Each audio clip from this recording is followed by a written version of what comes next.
Good evening. You're watching the main news on HKIBC. I'm Joanna Ho. Here's a look at tonight's top stories. Parents of dancer injured in horrific accident arrived from Toronto and skipped quarantine. Former head of the Observatory urges the government to rely less on air conditioning as July breaks a slew of heat records.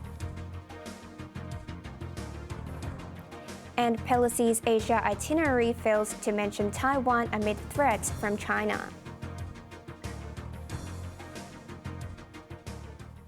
The parents of dancer Mo Lee have arrived in Hong Kong and were whisked to the hospital after testing negative for COVID.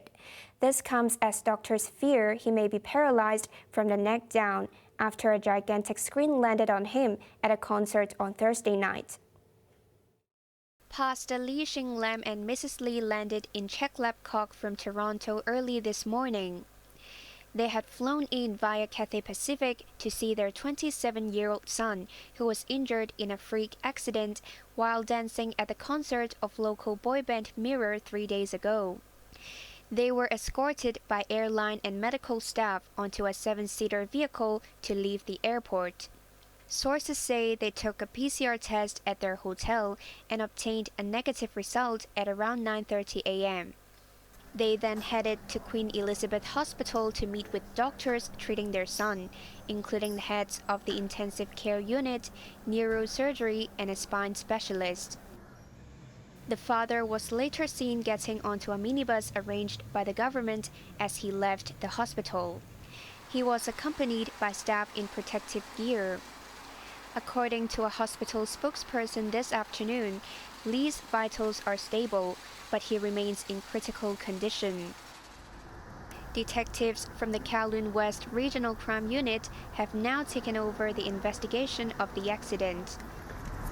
Superintendent Ellen Jong led dozens of officers to the Hong Kong Coliseum in Hong Kong this afternoon. The unit will attend an interdepartmental meeting to study the case tomorrow. Meanwhile, 23 other dancers of the beleaguered concert have published a statement calling on people to beware of anonymous comments online claiming to be part of the performance team. They clarified they will not be making any statements publicly or anonymously regarding the incident. They also said they had not started any fundraisers for their 3 colleagues, Lee, Chang Chi-feng, and Cizak Law, who were injured that night. Lawmaker Kenneth Fogg, who represents the performing arts sector, has urged authorities to speed up its investigation into the accident.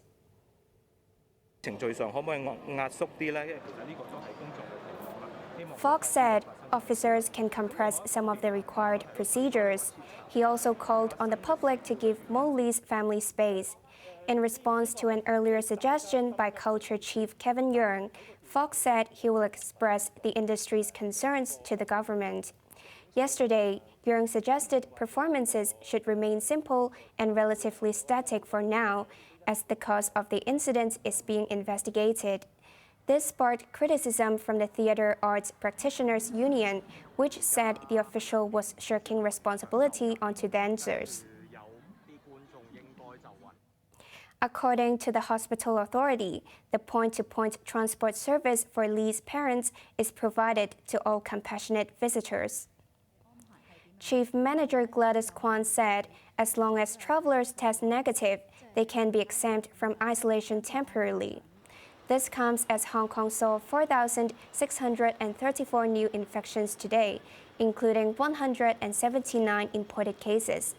There was 1 additional death, an 82-year-old unvaccinated man. A 22-month-old toddler who was admitted to hospital last Wednesday is still in intensive care, along with 11 patients. 6 more people are critically ill, while 5 others are in serious condition.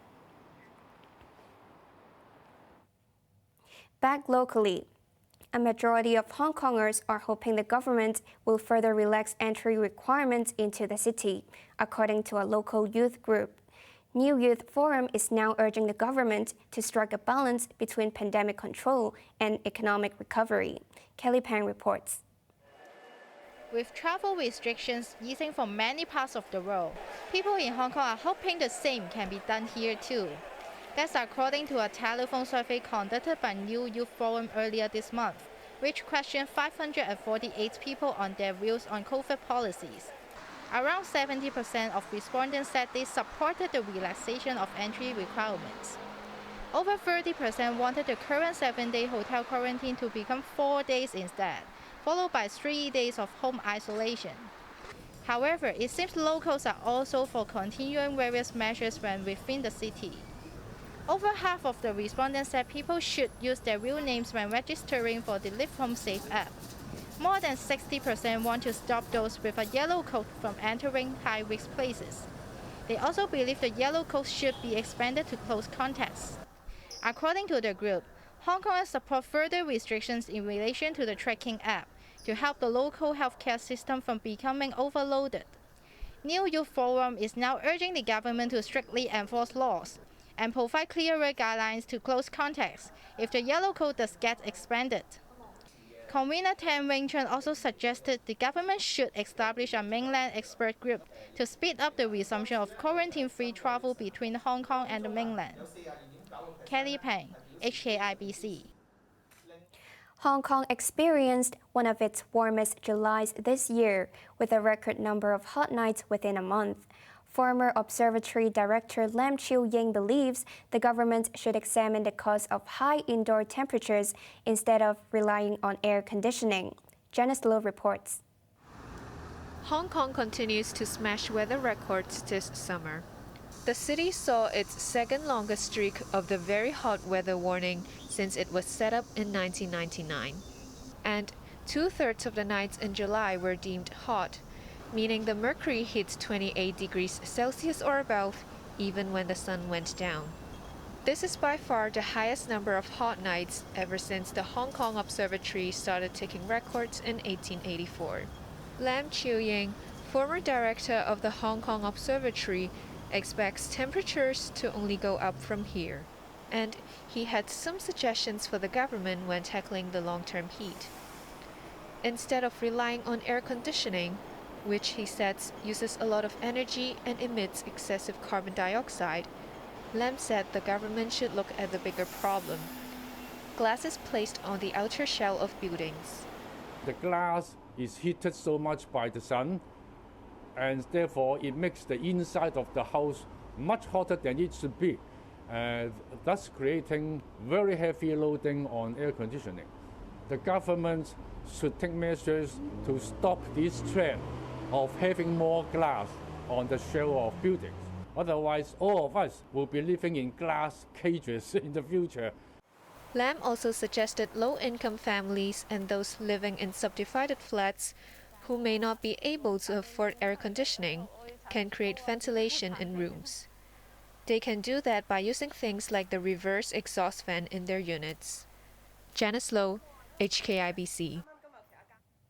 Overseas, after days of uncertainty, U.S. House Speaker Nancy Pelosi has cast further doubt on her rumored visit to Taiwan.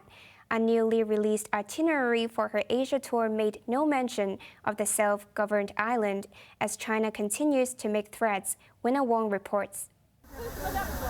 Singapore, Malaysia, South Korea, and Japan. According to a new press release, these are the 4 places U.S. House Speaker Nancy Pelosi will definitely be visiting during her Asian tour. Her travel companions include Foreign Affairs Committee Chair Gregory Meeks and several other House members with positions in military, economic, and intelligence committees. The statement goes on to say that the delegation will hold high-level meetings to discuss shared interests and values, including peace and security, human rights, and democratic governance. However, there was no mention of Taiwan. Pelosi has remained coy on rumors of her visit to the self-governed island, although President Joe Biden made it clear earlier this month the U.S. military does not think it is a good idea. In its call with President Xi Jinping on Thursday that lasted over 2 hours, both leaders reportedly spoke candidly, with Xi doubling down on China's threats should Pelosi step foot on Taiwan. Yesterday, Beijing was seen flexing its military muscles in waters off Fujian province, opposite of Taiwan.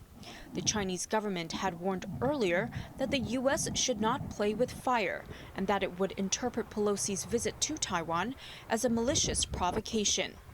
If she does go, she would be the highest-ranking official to go to Taiwan in 4 decades. In April, 6 U.S. lawmakers, including Senate Foreign Relations Committee Chairman Bob Menendez, made an unannounced visit to the island, angering China. Wenna Wang, HKIBC. U.S. President Joe Biden has tested positive for COVID again, days after he was cleared to return to work. Hey folks, Joe Biden here. Tested positive this morning. Going to be working from home for the next couple of days. And I'm feeling fine. Everything's good. But Command and I got a little work to do. The White House says it's a rare case of rebound following treatment with an antiviral drug. Biden's doctors say there is no need to reinitiate treatment. The U.S. leader will isolate until he tests negative. New York has become the second major U.S. city to declare monkeypox a public health emergency. It came after the city recorded around 1,300 cases. That's around a fourth of the entire nation, which has seen 5,000 infections so far. Mayor Eric Adams says up to 150,000 residents are at risk of catching monkeypox. Authorities are working to get more vaccine doses. Governor of New York Kathy Hochul also declared the virus a state emergency late Thursday. On to the weather now. It will be very hot tomorrow and mainly fine apart from some isolated showers. Temperatures will range between 28 and 34 degrees. Expect similar weather on Tuesday before rain clouds and thunderstorms move in midweek. Now let's take a look at the weather around the world.